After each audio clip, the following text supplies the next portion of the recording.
Last week in the description of a contest that I'm running, I told about this plate, this lovely collector's plate really, that I'm giving away. Next week, I'm taking all the names from the live chat from last week and the live chat from this week, and I'm putting them in a container, and a name will be drawn, and one of you will win this wonderful, quite lovely collector's plate showing two loons. This was done actually by Michael Glenn Moore, and it's called Lake of the North, and it's a commemorative edition collector's plate limited to 14 firing days, and that was in 1995, so it's no longer available.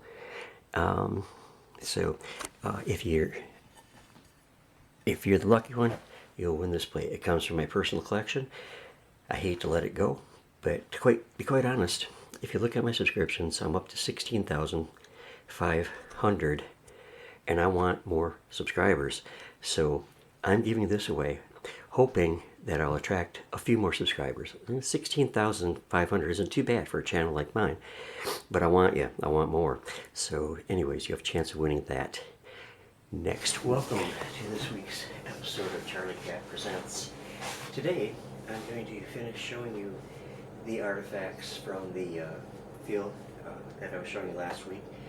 Look at a few of the Native American, Indian artifacts, and then we're going to jump right into historic period artifacts from the Judge Albert Miller homestead, mid-1860s. Next week, we will not be visiting the field again. In fact, we won't be visiting it for a while because I have so many other things I want to share with you. And next week, we'll be looking at some really vintage and unusual Canadian coins that have been found here in Saginaw going back to 1825. So with that, let's take a look at the rest of the artifacts. So up first here today is a very crude handheld chopper. It didn't take a great deal of work to make one of these. So we find a lot of them because they weren't hung onto because they were so easy to make. As you look at this piece, you'll notice here along the edge that pieces have been removed to make this a sharp bit. And as you can see from this side, it simply was sheared off from another stone. But this side also shows again the pieces where the area where pieces have been removed to make it a sharp cutting edge, or chopping edge, if you excuse me. The stone is fairly thin actually, and I believe it's limestone. It was a surface find again.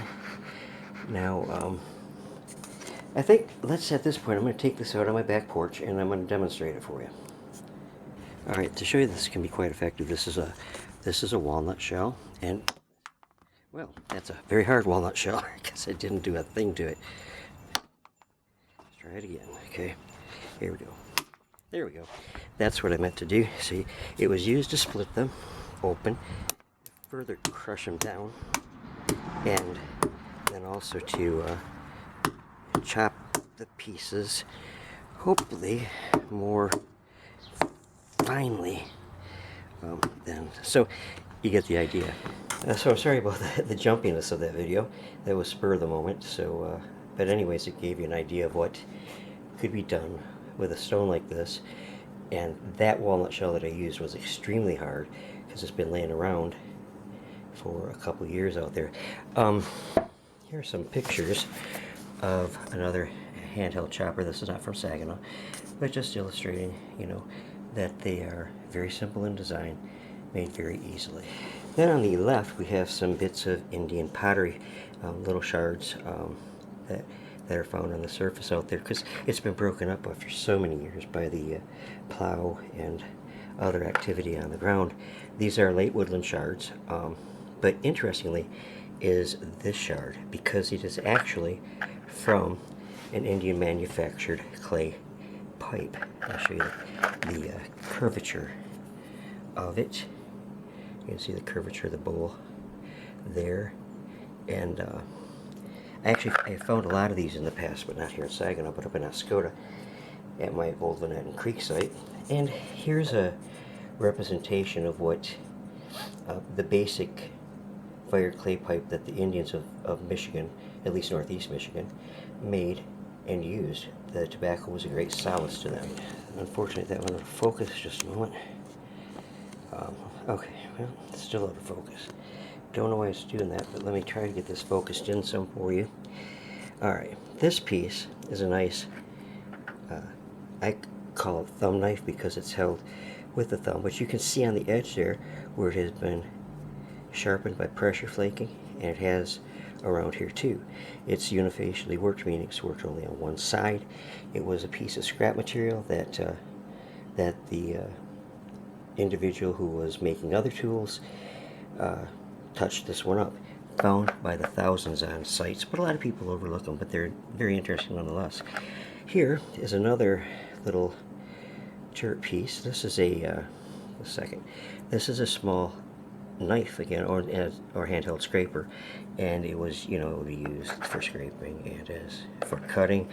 I don't know the kind of material but this piece has been is a biface. It's been worked on both sides, so a little more attention probably was paid to the making of that than say the making of this. Sharp little piece here. Sorry, kind of like a small spoke shave. You can see the two notches there, and they would have been used for, oh gosh, they could have been used for working ash splints, for basket making, or any variety of activities that they were carrying on. Another little scraper, another. This I found particularly interesting. It is a tooth, obviously. It's a very old tooth. It would date back to the time of the items I'm showing you here, late woodland, 1500 to 500 years ago.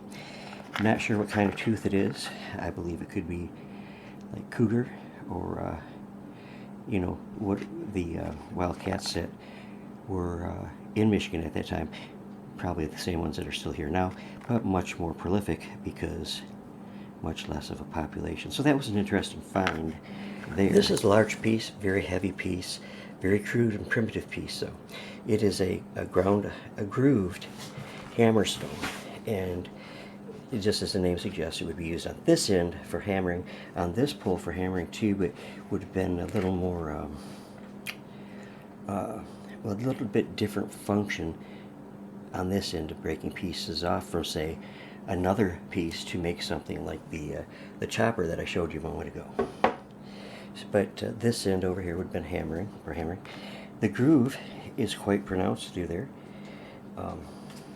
Not a pretty artifact, but nonetheless a fascinating piece. It has what looks like areas that were used for sharpening here. It could have been used for sharpening stone, bone, you know, any variety of things that they were working. One last thing on the ancient relics is a small collection of bones that I made there, and they tell us a little bit about meals that were consumed by these people.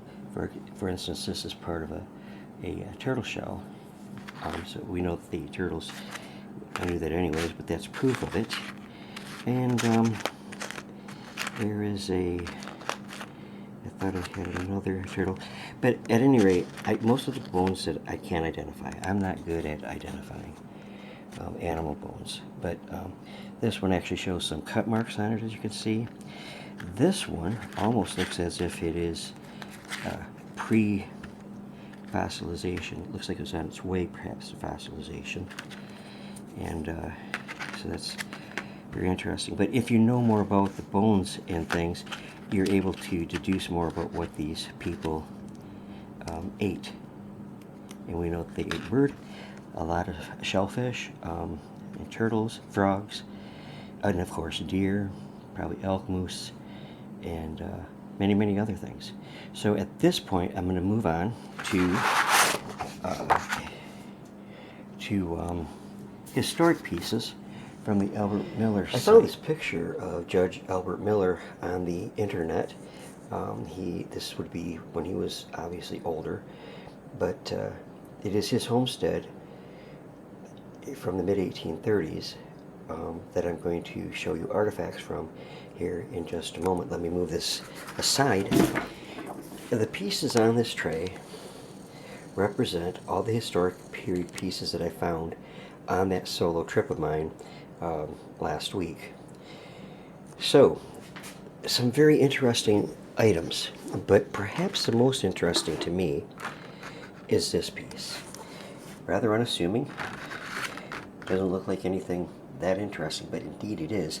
This is a piece of brick material, and I believe that Judge Miller was producing brick on his site, probably for use in his own home there. It would have been not widely available at that time to him unless he produced it himself. But this, I think, shows a commingling of the Native American population along the river at that time, which would probably had to be in close association with his place, and the European culture. And the reason I say this is because this piece has been pressure flaked along the edge here, pressure flaked along the edge here also. Fairly thin. It's been pieces have been removed in here so that it makes a very good knife or small handheld chopping device. It's unique because you don't find too many pieces of the commingling of the two cultures, because late woodland ended when the first Europeans came here and disrupted their way of life. So anyways, a fascinating piece that I can't say that I've ever found a piece that showed that transitory period before. But let's move on to some of the other items here. The buttons. These are all bone buttons except the white one on the bottom, which is glass. I'm not sure that the glass button goes back as far as the bone buttons. The bone buttons are definitely from Judge Miller's time there. And this is a large piece of brick that would have been produced there. As with others that I found, it has incised lines on it. I don't know what those were for, except maybe marking to break it along, to make it fit. Its particular purpose, and the brick was broken, and so probably discarded. These are other pieces. The color varies a little bit. This one is a light tan. This one is a salmon reddish color, and this one, of course, is a salmon reddish color also. So let's move along. Metal pieces are not abundant, but I find quite a few of them there. This hook, I have no idea what it was for. If you have an idea, please comment in the section below. I'd love to hear what you think of it. It is from that era, the 1830s. Also a small hinge, and again obviously from that era, by comparing it with examples on the internet. There's an abundance of different size square cut nails, and these are all blacksmith made or homemade, and they were made one at a time. So I would think it would have been a laborious process. It took a long time probably to produce enough to to really use. This here is a little tiny one. They came in all sizes. There's a larger one here. This one isn't from the site, but was found near there. A very, very large one. So like I said, they come in all sizes. Here are 3 pipe stems, shards. This one has lettering on it, but not enough that I can identify the maker. Piece of decorative dinnerware, a nice cobalt blue along the edge. There are no maker's marks. Probably was made in England. There are many shards from glass bottles of the era. Here's one that's a top, and here's another one that's part of a top. Again, these date to that era, and many of them have lettering on them, but again, it's not enough to be able to identify where it was from. The stoneware pieces are a lot. We find a lot of stoneware there. And this is a nice rim. Would have been a heavy-duty pot. This would have been a jar type, maybe for canning. I believe that would be the upper piece, not the bottom, and a lid would have been fit in here. I'll show you an example in some pictures here in just a moment. The surface on this is interestingly, it's salt glazed with a dappled look. This also is salt glazed, but it has a more smooth look with lines running across there. Again, probably salt glazed. This one has a almost brownish orange cast to it. Another small. These are rim shards, so they represent individual pieces. So you can kind of judge how many pieces, how many pots or crocks or whatever that we're finding the remains of. Here's another one of that color, but again, you can see where it's distinctly different.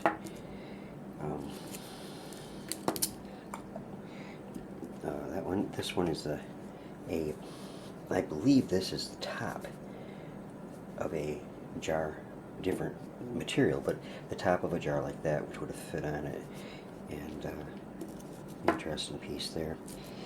Then here is a shard. This is brown stoneware, and it is a piece of an ink jar or bottle.